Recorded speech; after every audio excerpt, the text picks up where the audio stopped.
Hi guys, welcome back to my channel. Today we are reviewing Top Gun Maverick. I'm going to throw down the gauntlet right now and say this is going to be the best blockbuster of the summer. Yes, I know we've got Jurassic World Dominion and Thor Love and Thunder all due out in the next couple of months, but Top Gun Maverick hits different. It just lives and breathes this classic feel-good cinema experience. And love him or hate him, Tom Cruise consistently delivers the best action movies we get in this day and age because of his commitment to the physicality and the practicality of the stunts. Case in point, the Mission Impossible 7 trailer dropped recently alongside the new Thor Love and Thunder official trailer and for Netflix's Grey Man, and just none of those trailers gripped me like Mission Impossible 7, and that's just because you know Tom Cruise is there and you know he's doing it, and it just adds a level of immersion to the experience that you just don't get with CGI.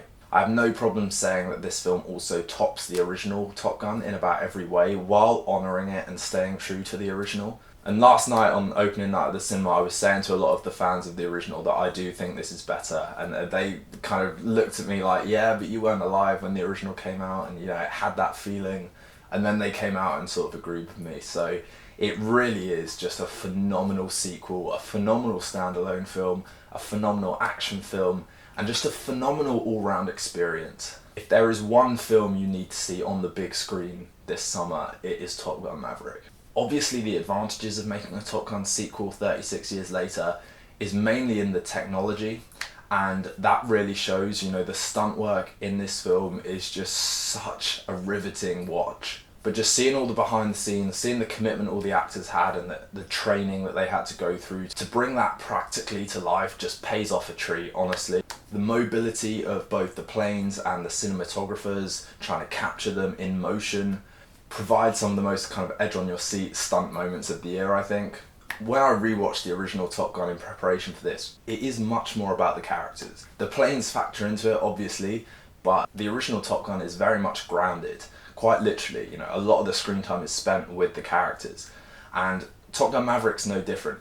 And I think that's why I really, really love this film, because you get to see Tom Cruise act. You really get to see him emote a lot more in this film. And that's something that, although I love the new Mission Impossible films, I have been missing, is giving Tom Cruise material and vulnerability and a script that, allows him to express and kind of test his acting range. Because we know he can act. Mission Impossible 3 was the last time I think Ethan Hunt was really put through the emotional ringer, and Tom Cruise really kind of gave a fantastic performance in that.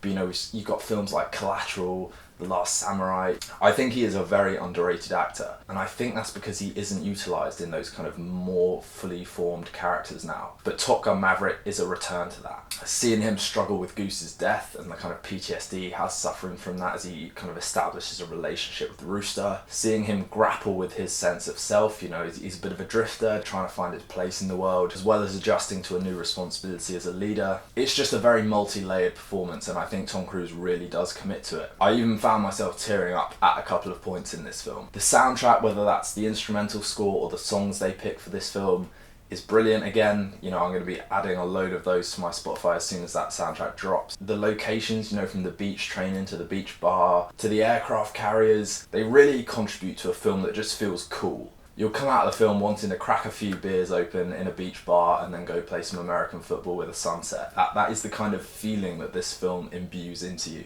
There are many callbacks to the original film, whether they're kind of subtle just nods and moments, or kind of big character continuations. There are a lot of things in here that pay homage to the original Top Gun. And I think that's one of the gifts that Top Gun Maverick achieves as a sequel, is paying tribute to its original, but absolutely going the distance to make it better in every possible way. I genuinely believe this is one of those sequels that tops the original. And there's nothing more to be said, really. If you did want to criticise it, you could maybe criticise the narrative structure being a bit patchy in places and a couple of characters being underwritten, but you honestly don't notice that until you deliberately look back trying to pick holes in it. But the first time you watch it, it is just such a thrill ride, and I would urge especially the younger viewers who wouldn't have grown up with Top Gun to go and see this film. It manages to capture that 80s charm and feeling, which is so rare nowadays and just so worth paying money to go see. I hope you enjoy this film. Please go watch this film, and we'll see you next time.